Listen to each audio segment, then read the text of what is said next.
Après avoir passé près de 20 ans comme agente secrète, elle découvre que l'homme en qui elle avait le plus confiance l'a trahie.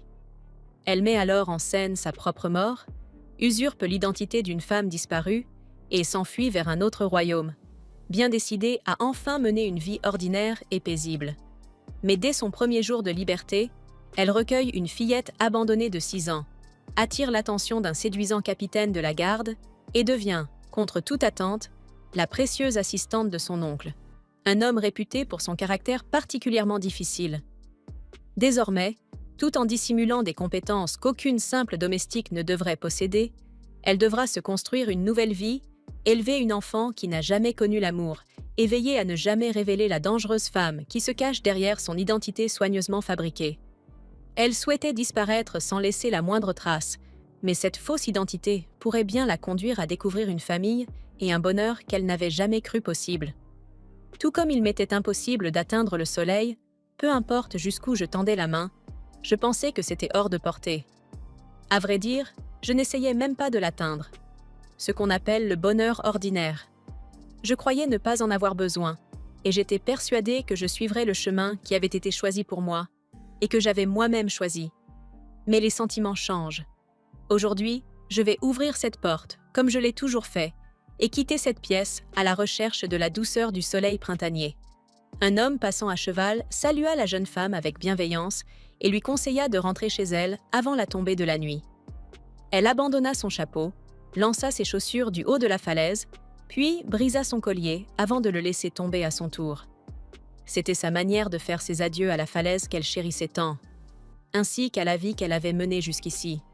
Elle ne reviendrait jamais. Les forces spéciales du royaume de Hogul rapportèrent au chef Lancôme que Chloé avait été aperçue aujourd'hui aux falaises de Maltoul. Il leur ordonna d'enquêter immédiatement et d'inspecter également les rochers en contrebas. Sa fiancée craignait qu'il ne soit arrivé quelque chose à Chloé. Elle savait que leur fiançailles avait dû être un terrible choc pour elle.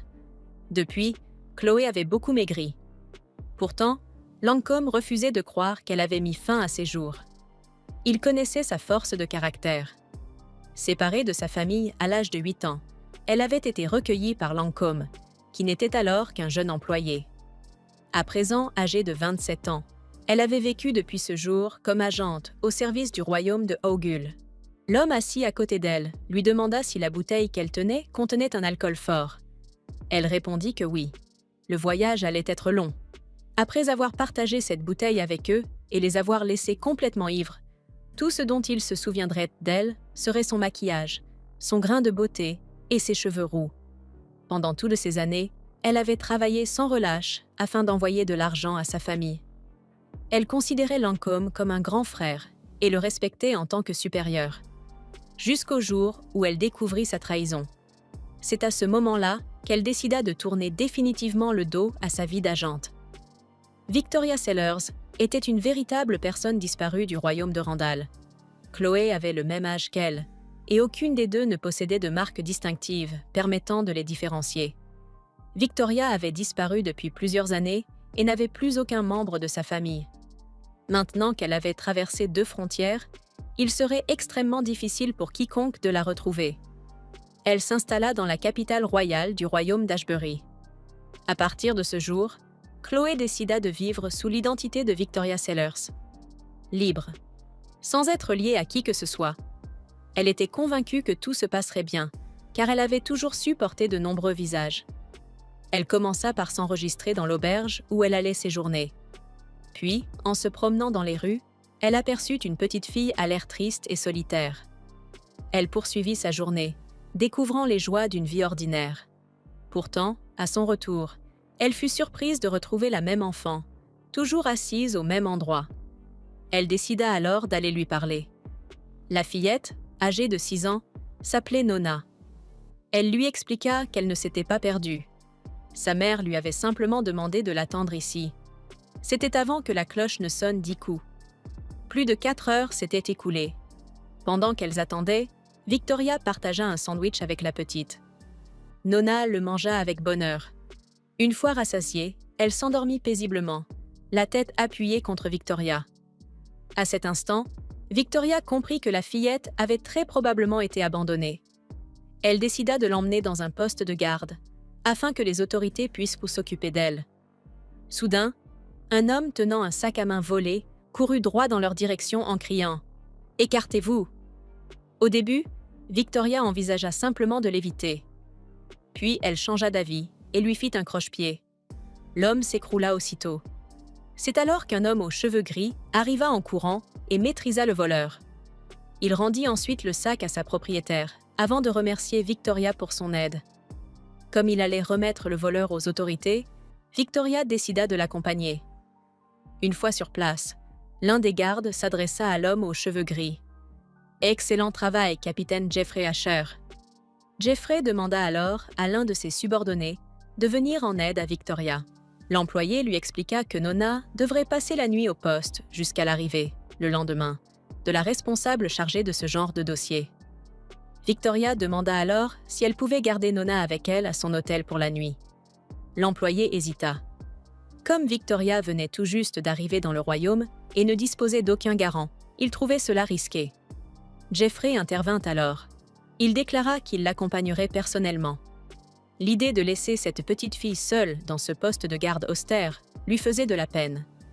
Victoria le remercia, même si elle n'aimait pas déranger le capitaine du 2e ordre des chevaliers. Elle lui expliqua qu'elle venait du royaume de Randall et que toute sa famille avait péri dans un incendie. C'était pour tourner cette page de sa vie qu'elle était venue s'installer ici. Elle avait préparé cette histoire afin d'avoir à raconter le moins de mensonges possible. Après tout, il est bien plus facile de soutenir une histoire qui risque moins de s'effondrer. Jeffrey fut surpris par sa parfaite maîtrise de la langue du royaume et la complimenta. Arrivé à son auberge, il lui souhaita une bonne nuit. Une fois seule, Victoria verrouilla soigneusement la porte avant de bloquer la poignée avec une chaise. Sa première journée sous l'identité de Victoria avait été particulièrement mouvementée. Elle souhaita une bonne nuit à Nona. Le lendemain matin, la petite se réveilla sous le regard bienveillant de Victoria. Cette dernière lui fit enfiler la nouvelle robe qu'elle lui avait achetée. Puis elles sortirent prendre leur petit déjeuner. Victoria apprit alors que Nona ne savait absolument pas quel métier exerçait sa mère. Elle remarqua également le manque total d'expression sur le visage de la fillette. La seule chose que sa mère lui avait toujours apprise était de rester silencieuse. Et Nona avait obéi toute sa vie. Victoria ne croyait même plus que sa mère reviendrait un jour. Et même si cela arrivait, comment pourrait-on faire confiance à quelqu'un qui avait déjà abandonné son propre enfant? Elle essaya de se convaincre de ne pas s'attacher davantage. Après tout, elle ne pouvait pas élever une enfant. Pourtant, elle emmena Nona acheter un ruban bleu qui mit merveilleusement en valeur ses magnifiques cheveux blonds. En se voyant dans le miroir, le visage de Nona s'illumina enfin d'un véritable sourire.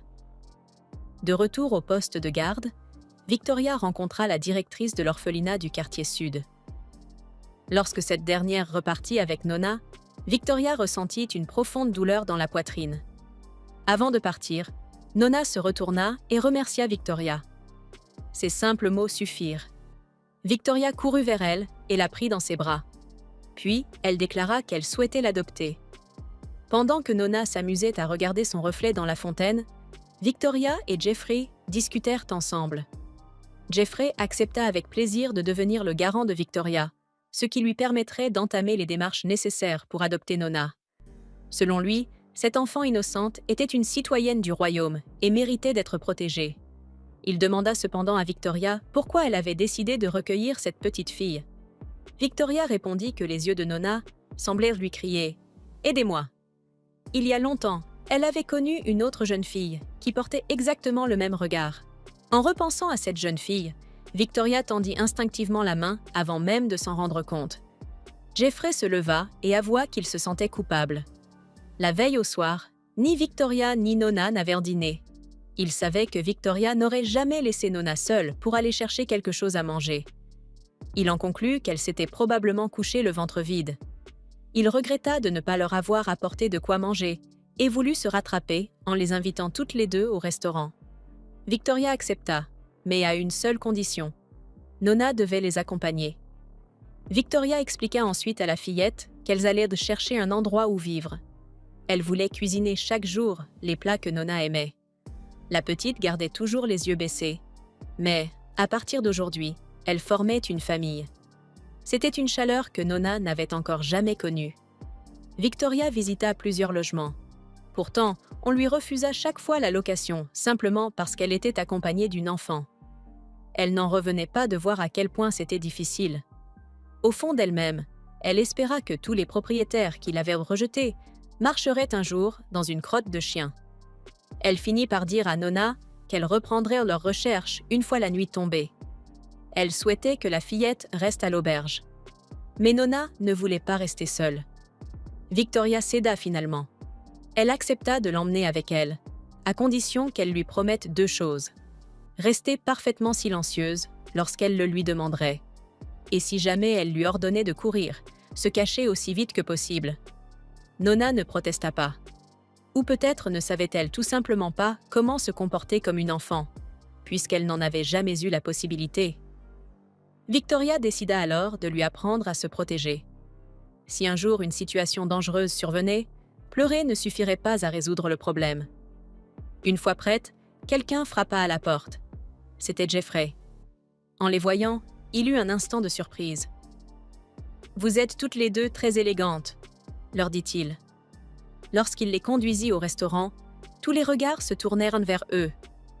Les gens se mirent à chuchoter. Victoria se sentit légèrement mal à l'aise.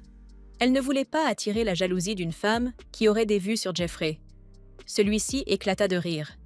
Il lui assura qu'il n'y avait personne de ce genre. Victoria pensa malgré tout qu'il était bien trop séduisant pour que cela soit vrai. Ils passèrent un agréable dîner.